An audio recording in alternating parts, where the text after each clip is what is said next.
वक्फ संशोधन विधेयक कानून बन चुका है। कई राज्यों में इस बिल को लेकर आपको बता दें लागू करने से मना भी कर दिया है, लेकिन तमिलनाडु में पुराना वक्फ बोर्ड अपना एक्टिव है और वेल्लोर में 150 हिंदू परिवारों की जमीन पर नोटिस भेजकर वक्फ का हक जता दिया है। और वेल्लोर के एरवनकाडु के कट्टकोलाई गांव के लोगों को जब वक्फ बोर्ड की ओर से नोटिस मिला तो वो अवाक रह गए।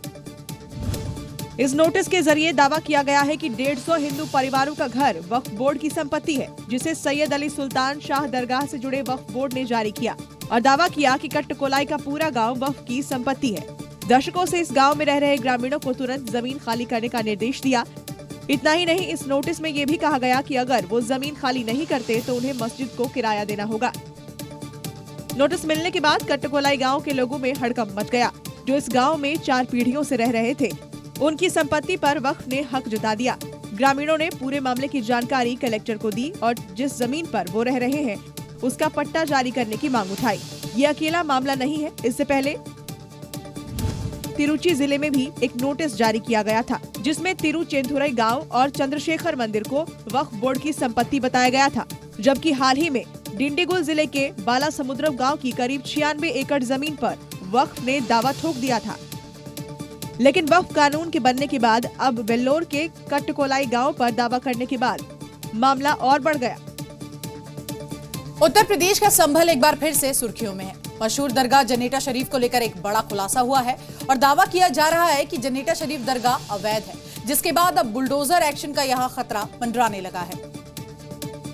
वीडियो में नजर आ रहा है कि ये इमारत संभल के मशहूर दरगाह जनेट शरीफ की है। प्रशासन की जांच में इस दरगाह को लेकर बहुत बड़ा खुलासा हुआ। दावा किया जा रहा है कि वक्फ प्रॉपर्टी को निजी तौर पर इस्तेमाल किया जा रहा है और सरकारी जमीन पर अवैध कब्जा करके ईदगाह बनाई गई। और मैं इस समय यहाँ पर दरगाह पर मौजूद हूँ। आप देख सकते हैं ये सैकड़ों वर्ष पुरानी दरगाह है, जहाँ पर मुस्लिम समुदाय के लोग सैकड़ों की संख्या में यहाँ पहुँचते हैं। यहाँ विशाल मेला लगता है और सैकड़ों वर्षों से ये दरगाह यहाँ पर चली आ रही है, जिसके विषय में अब कहा जा रहा है कि ये दरगाह सरकारी संपत्ति पर बनी है, अवैध तरीके से बनाई गई है, जबकि दरगाह के जो उनका दावा है कि ये वक्फ की संपत्ति पर बनी है। दरअसल देश भर में वक्फ संपत्तियों की जांच की जा रही है। इसी के तहत संभल के इस ईदगाह की भी जांच की गई, लेकिन दरगाह कमेटी प्रशासन को इसके कागजात नहीं दिखा सका।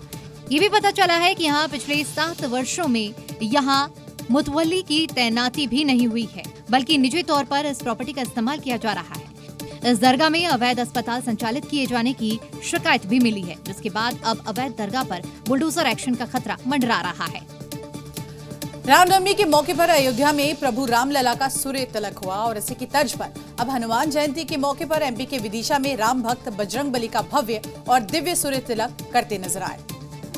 हनुमान जयंती के मौके पर बजरंगबली के सूर्य तिलक के लिए थाईलैंड से विशेष पेरिस्कोप मंगवाया गया। जैसे ही राम भक्त बजरंगबली के मस्तक पर सूर्य की किरणें पड़ी तो पूरा मंदिर परिसर जयकारों से गूंज उठा। सूर्य तिलक के लिए विशेष ऑप्टोमैकेनिकल सिस्टम का इस्तेमाल किया गया। मंदिर के गर्भगृह में 40 फीट की दूरी से 2.5 इंच के पाइप का उपयोग किया गया। विदिशा जिले में स्थित रंगई के श्री दादाजी सिद्ध मनोकामना पूर्ण हनुमान मंदिर 500 साल से भी पुराना है और ये पहला ऐसा हनुमान मंदिर है जहां पहली बार सूर्य तिलक हुआ है। आपने देखा होगा, इससे पहले रामनवमी के दिन अयोध्या में प्रभु श्री राम का सूर्य तिलक किया गया था। उसी तर्ज पर आज हनुमान जयंती के मौके पर बजरंगबली का सूर्य तिलक किया गया। आज पूरे देश में हनुमान जयंती धूमधाम से मनाई जा रही है। एमपी के दमोह में एक पुलिसकर्मी ने अनोखे तरीके से बजरंगबली को अपनी पूजा समर्पित की है। पुलिसकर्मी ने बजरंगबली का स्वरूप धारण करके 1 घंटे तक जल योग किया।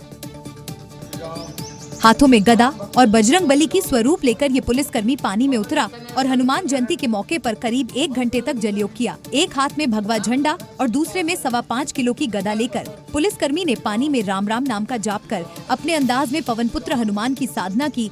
इनका नाम है भगवान दास दाहिया, जो कि पुलिसकर्मी भी हैं। उन्होंने बताया कि उनके ऊपर हनुमान जी की कृपा है। जैसे राम नाम लिखे पत्थर समुद्र में तैर गए, वैसे ही राम नाम के सहारे वो पानी में जल योग करते हैं। हनुमान जयंती के मौके पर इन्होंने दमोह के जागेश्वर नाथ धाम बांदकपुर की प्राचीन बावड़ी में योग साधना की। इनका ये वीडियो अब जमकर वायरल हो रहा है। जम्मू कश्मीर में आतंकियों के खिलाफ सुरक्षा बलों का एक्शन लगातार जारी है। पिछले कई दिनों से आतंकियों के खिलाफ यहां पर सुरक्षा बलों का ताबड़तोड़ एक्शन देखने को मिल रहा है। इन सब के बीच किश्तवाड़ में आतंक के खिलाफ सुरक्षा बलों को अब बड़ी कामयाबी मिली है। सेना के जवानों ने यहां पर 3 पाकिस्तानी आतंकियों को मार गिराया। मारे गए आतंकियों में टॉप आतंकी कमांडर सैफुल्लाह भी शामिल है।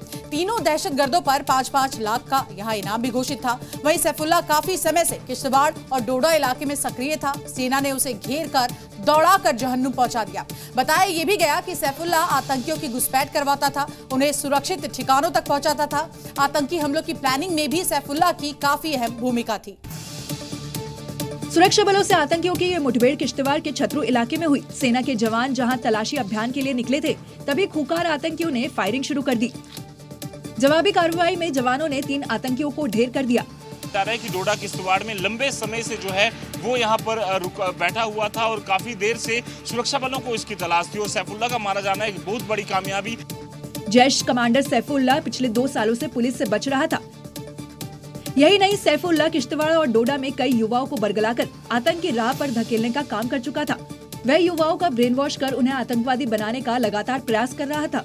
सैफुल्लाह बताया जा रहा है कि एक पाकिस्तानी मूल का आतंकी है जो कि इस इलाके में काफी समय से एक्टिव था और साथ ही साथ घुसपैठ करवाने, आतंकियों के रूट तय करने, आतंकी हमले करने के साथ साथ ओवरग्राउंड वर्कर्स का एक बड़ा नेटवर्क बनाने की जो जिम्मेदारी है वो भी सैफुल्लाह को यहाँ पर मिली हुई थी।